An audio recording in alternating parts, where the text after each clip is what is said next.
నా అశ్వశకటంలో మీరు ప్రయాణం చేయడం నా అదృష్టం స్వామి. దేవలుడు చేతులు జోడిస్తూ అన్నాడు. నిజం చెప్పుకోవాలంటే నీ అశ్వశకటం లభించడం మా అదృష్టం నాయనా. లేకపోతే కామరూప నగరానికి కాలినడకన వెళ్లాల్సి వచ్చేది, నంది అన్నాడు. దేవలుడు ఉత్సాహంగా అశ్వాలను అదిలించాడు. సాయంకాలం కావస్తోంది. అశ్వశకటం కామరూప నగర ప్రవేశ ద్వారం సమీపిస్తోంది. లాలసలో నందిలో ఉద్వేగం ఉప్పెనలా పొంగుతోంది. దూరమైన తల్లిదండ్రులకు దగ్గరవుతున్న ఉద్వేగం ఒకరిది. బహిష్కరించబడిన దేశంలోకి, నగరంలోకి మారువేషంతో ప్రవేశిస్తున్న ఉద్వేగం ఒకరిది. ఉద్వేగంతో పాటు నందిలో ఏదో ఉత్సాహం ఉరకలు వేస్తోంది. జీవిత ధ్యేయాన్ని సాధించే సువర్ణావకాశం తనకు లభిస్తోంది. యువరాణి లాలస చొరవతో, ధైర్యంతో తనకు ఆ అవకాశాన్ని అందిస్తోంది. అవకాశం కూడా ఆయుధమే. తన కామరూప నగర ప్రవేశం శిరచ్ఛేద శిక్షకు అవకాశం ఇచ్చే సాహసం. అది శాసన ధిక్కారం. అయితే తన తర్కంతో లాలస తనను ఒప్పించింది. అన్యాయాన్ని కూలగొట్టడానికి, న్యాయాన్ని నిలబెట్టడానికి తను శాసన ధిక్కారం చేస్తున్నాడు. తన పరిధిలో ధర్మరక్షణ కోసం శాసన ధిక్కారం చేస్తున్నాడు. తండ్రిని, చెల్లిని విముక్తుల్ని చేశాక శాసన ధిక్కార శిక్షను ధైర్యంగా, సంతోషంగా అనుభవిస్తాడు. తను ఛేదించబడడానికి శిరస్సు వంచుతాడు. నంది తగ్గు స్వరంతో పిలిచిన లాలస వెంటనే సర్దుకుంటూ గురుదేవా అంది. నంది వెనక్కి తిరిగి బండిలోనికి చూశాడు. లాలస ముఖం కళకళలాడుతోంది. కళ్ళు ఒత్తులు ఎగదోసిన జ్యోతుల్లా వెలిగిపోతున్నాయి. చాలా కాలం తరువాత నిండుగా స్వచ్ఛమైన ప్రాణవాయువును పీల్చినట్టుంది. లాలస పారవస్యంతో అంది. అంతే కదా, ఎంత సన్యసించినా జన్మస్థలం జన్మస్థలమే కదా. పుట్టిన గడ్డ గాలి వేరు, ఆ గడ్డ మీది మట్టి వాసన వేరు. నంది చిరునవ్వుతో అన్నాడు. చక్కగా చెప్పారు గురుదేవా, లాలస అంది. అశ్వశకటం నగర ప్రవేశ ద్వారంలో శిల్పకళ ఉట్టిపడుతున్న శిలాతోరణం కిందికి చేరింది. నగరవాసులు తనను గుర్తుపడతారేమో. బండి లోపలికి వెళ్లాలనిపించింది నందికి. మరుక్షణం ఒక విజ్ఞత ఆ ఆలోచనను తొక్కివేసింది. కాషాయ వస్త్రాల్లో, మెడ నిండా రుద్రాక్షమాలలతో, నుదురు మీద ఊర్ధ్వ పుండ్రాలతో, ఆ విభూతి రేఖల మధ్య నిప్పు కణిక లాంటి ఎర్రటి కుంకుమ బొట్టుతో, శిఖలా చుట్టిన జుత్తుతో, పెరిగిన గడ్డంతో, మీసాలతో ఉన్న తనను ఎవరైనా పోల్చుకోగలరేమో. తను పరీక్షించాలి. తాను ధరించిన సన్యాసి వేష ప్రభావాన్ని పరీక్షించాలి. నంది అంతసేపు తన శరీరాన్ని కప్పిన కాషాయ వర్ణ ఉత్తరీయం తీసి భుజం మీద వేసుకున్నాడు. తన శరీరం అవకాశం ఉన్నంత మేర అందరికీ కనిపించాలి. అశ్వశకటం రాజవీధిలోకి ప్రవేశించింది. నంది వెనుదిరిగి బండి మధ్యలో కూర్చున్న లాలస వైపు చూశాడు. అతని కళ్ళు ఆశ్చర్యంతో కొద్దిగా విచ్చుకున్నాయి. లాలస ముఖం మేలుముసుగులో దాగి ఉంది. నగర ప్రవేశం చేయగానే ఆమె మునుపటిలా అంతఃపుర కన్యగా మారిపోయింది. కళ్యాణి, నంది పిలిచాడు. స్వామి, అది అమ్మాయి గారి పేరా స్వామి? దేవలుడు అడిగాడు. అవును నాయన, ఏం లేదు స్వామి, ఊరికి అడిగాను, దేవలుడు అన్నాడు. కళ్యాణి, నగరంలో ఎక్కడికి వెళ్ళాలి? నంది అడిగాడు. ముందు కామరూపాంబిక ఆలయానికి వెళ్ళి దర్శనం చేసుకుందాం గురుదేవా. ప్రశస్తమైన ఆలయం. నాయన దేవల, రాజవీధిలో శకటాన్ని చాలా నెమ్మదిగా పోనీ నాయన. నగరవాసులకు తనను బాగా చూసే అవకాశం కల్పించాలన్న ఆలోచనతో ఉన్న నంది అన్నాడు. అశ్వశకటం వేగం తగ్గింది. రాజవీధిలో జనసంచారం బాగా ఉంది. అటూ ఇటూ నడుస్తున్న వాళ్ళు, ఇళ్ళ అరుగుల మీద కూర్చున్న వాళ్ళు, గుర్రాల మీద వెళ్తున్న వాళ్ళు, వస్తున్న వాళ్ళు తన వైపు ఒకసారి చూసి చూపులు తిప్పుకుంటున్నారు. ఎవ్వరూ తనను తేరిపార చూడటం లేదని నంది గ్రహించాడు. రాజవీధిలో రాకపోకలు సాగిస్తున్న వాళ్ళందరూ తనకు తెలిసిన వాళ్లే. తమ నివాస గృహం రాజవీధిలోనే ఉంది.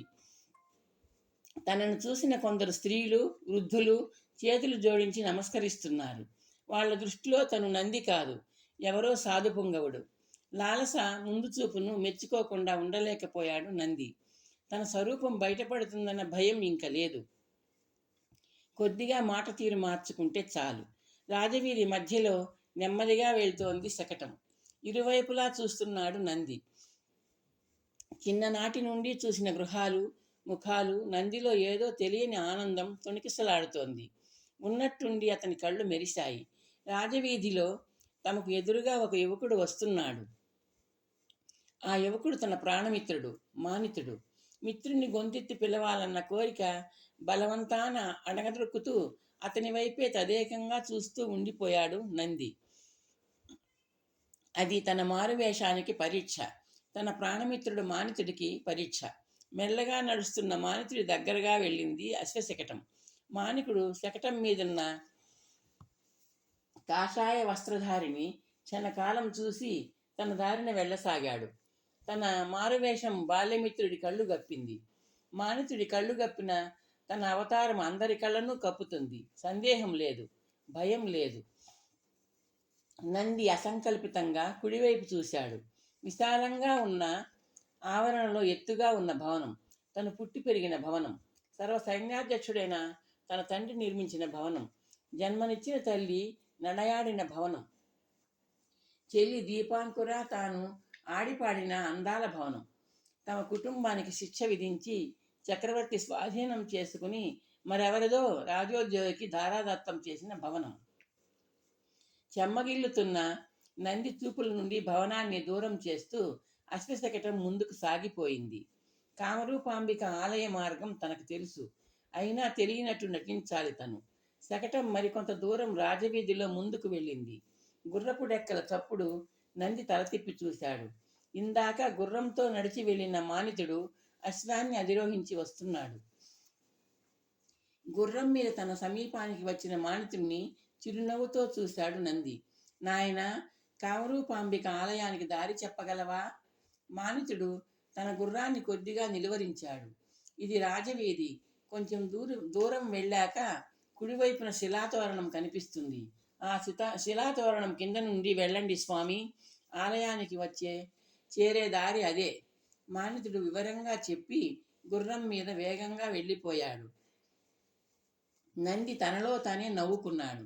మానితుడు తన రూపాన్ని, తన కంఠస్వరాన్ని పోల్చుకోలేకపోయాడు. నంది తేలికగా నిట్టూర్పు విడిచాడు. కామరూప నగరంలో నిర్భయంగా సంచరించవచ్చు. శిరస్సు మీద చుట్టిన శిఖ, పెరిగిన గెడ్డం, మీసాలు, మెడ నిండుగా వక్షభాగాన్ని సగం పైగా కప్పి వేసిన పొట్టి పొడుగు రుద్రాక్షమాలలు, నుదురును దాచిన విభూతి, దాని మీద కుంకుమ, కాషాయ వస్త్రాలు, ఇవన్నీ తన నిజ స్వరూపాన్ని సమర్థవంతంగా దాచిపెడుతున్నాయి. అశ్వశకటం ఆలయ మార్గంలో వెళుతోంది. భక్తులు ఆలయం వైపు నడుస్తున్నారు. అమ్మవారి సంధ్యా దర్శనం కోసం. అశ్వశకటం ఆలయ గోపురం వద్ద ఆగింది.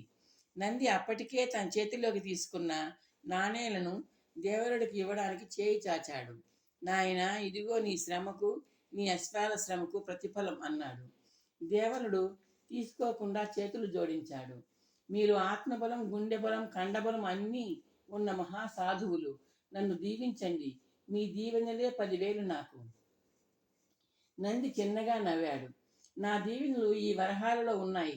మాలాంటి వ్యక్తులు ఏది ఇచ్చినా తీసుకోవాలి నాయనా, తిరస్కరించకూడదు. దేవలుడు వినయంగా దోసిలి పట్టాడు. నంది చేతిలోని వరహాలు గలగలలాడుతూ అతని దోసిట్లో పడ్డాయి. నాయనా, నీ తిరుగు ప్రయాణం ఈ రాత్రి ఏ సత్రం వద్దో విడిది చేస్తాను స్వామి. వేకువజామున బయలుదేరుతాను, దేవరుడు అన్నాడు. ఆ దోపిడీ దొంగలున్న అరణ్య మార్గంలో కాకుండా మరో దారిలో వెళ్తాను. మంచిది నాయన, క్షేమంగా వెళ్ళిరా, నంది చిరునవ్వుతో అన్నాడు. అప్పటికే బండి వెనుక వైపు నుండి కిందకు దిగి ముఖం కనిపించకుండా కాషాయ వర్ణం పైట బాగా కప్పుకున్న లాలస వైపు నడిచాడు నంది. అశ్వశకటం వెనుకకు తిరిగింది. దేవలుడు నందికి మళ్ళీ నమస్కరించి అశ్వాలను అదిలించాడు. గురుదేవా, దేవీ దర్శనం చేసుకుందాం. తమ వైపు ఆసక్తిగా చూస్తూ ఆలయంలోంచి వెలుపలికి వెళ్తున్న స్త్రీ పురుషుల్ని గమనిస్తూ అంది లాలస. సరే కళ్యాణి, పద అంటూ నంది కదిలాడు. గోపురం కింద నుండి ఆలయ ప్రాంగణంలోకి ప్రవేశించిన ఇద్దరు ధ్వజస్తంభాల్ని సమీపించారు. లాలస ధ్వజస్తంభాన్ని 2 చేతులతో స్పృశించి కళ్ళకు అద్దుకుంది. ఆమె చేతులు వణుకుతున్నాయి.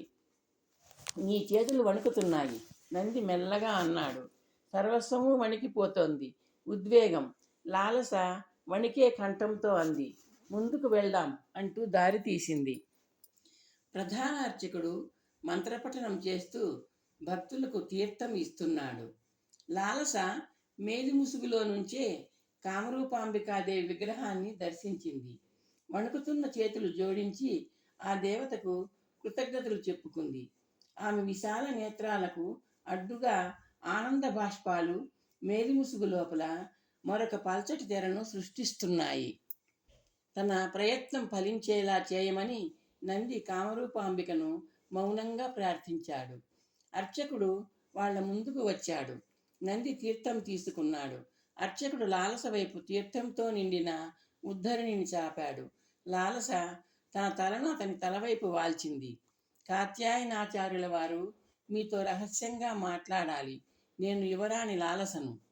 తన చెవిలో గుసగుసగా అన్న యువతి వైపు, మేలిముసుగులో దాగిన ముఖం వైపు కళ్ళు చిట్లిస్తూ చూశాడు కాత్యాయనుడు.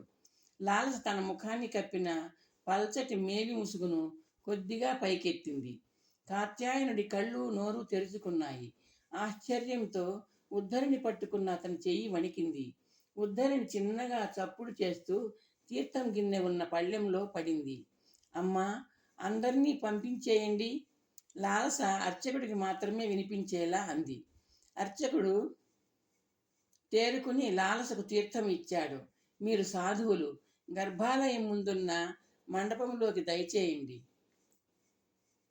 దర్శనానికి వచ్చిన సాధువులను సత్కరించడం ఆలయ సాంప్రదాయం, కాత్యాయనుడు అన్నాడు. సహాయకుడి వైపు తిరిగాడు. భక్తులను వెలుపలికి పంపివేసి కాసేపు తలుపులు మూసివేయి నాయనా అన్నాడు సహాయకుడితో. కామరూపాంబిక విగ్రహం ముందున్న మండపంలో లాలస, నంది నిలుచున్నారు. వాళ్ల ముందు అర్చకుడు కాత్యాయనుడు కొద్దిగా వణుకుతున్న చేతుల్ని నలుపుకుంటూ నిలుచున్నాడు. లాలస మెల్లిగా ముసుగు తొలగించింది. తల్లి, యువరాణి, ఎక్కడికి వెళ్ళావమ్మా? ఎలా అంతర్ధానమయ్యావమ్మా? అర్చకుడి కంఠం వణికింది. అన్నీ వివరంగా తర్వాత చెప్పుకుందాం ఆచార్య. వీరు నన్ను రక్షించిన పుణ్యాత్ములు, నిత్య నిర్మలానంద యోగి గారు. మీరు మందిరానికి వెళ్ళండి. నాన్నగారిని, అమ్మగారిని తీసుకురండి. కామరూపాంబిక సన్నిధిలో తల్లిదండ్రులను కలుసుకోవాలి నేను, లాలస అంది. కాత్యాయనుడు నంది వైపు వినయంగా చూశాడు. అయ్యా, తమరు దైవ స్వరూపులు. మా యువరాణి గారిని సురక్షితంగా తీసుకువచ్చిన తమరు మా అందరికీ ఆరాధ్యులు. ఆర్య, ముందు రాజదంపతులను తీసుకురండి. కన్నవారు కన్నబిడ్డను కలుసుకోనివ్వండి. పునఃసమాగ ఆనందం అనుభవించనీయండి. నంది చిరునవ్వుతో అన్నాడు. చిత్తం. కాత్యాయనుడు ద్వారం వైపు తిరిగాడు. దయచేయండి ప్రభు. ఆనాడు యువరాణి గారు అంతర్ధారమైన దుర్వార్తను తమకు నివేదించిన దురదృష్టం నాది. ఈనాడు యువరాణి గారు ప్రత్యక్షమైన శుభవార్తను నివేదించిన అదృష్టము నాదే. దయచేయండి మహారాణి. తమ పుత్రికారత్నం కామరూప దేవాంబిక సన్నిధిలో ఉన్నారు. రాజదంపతులను ఆలయ అంతర్భాగానికి ఆహ్వానిస్తూ అన్నాడు అర్చకుడు కాత్యాయనుడు. మిమ్మల్ని తగు విధంగా సత్కరిస్తాము ఆచార్య. కుబేరవర్మ సంతోషంగా అన్నాడు. ఎంత మాట! ప్రభువుల సంతోషమే నాకు సత్కారం, అర్చకుడు అన్నాడు తలుపుల్ని లోపలికి తోస్తూ. రాజదంపతులు లోపలికి వెళ్ళారు.